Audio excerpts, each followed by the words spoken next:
Hello, in this video I'm going to show you how to make Google Chrome your default browser. So at your desktop you're going to click on the Windows icon and you're going to go up and choose the gear icon.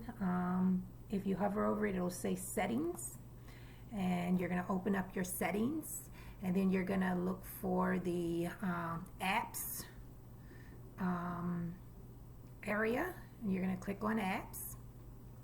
And then you're going to come to default apps, and then you're going to scroll down to web browser, and if it's not Chrome already, you're going to click whatever is there, and then you're going to make your choice. So if yours is on Internet Explorer right now, you're going to choose Google Chrome, and then you can go ahead and X out of this page, and from now on, whenever you click on a link, it will open automatically in Google Chrome.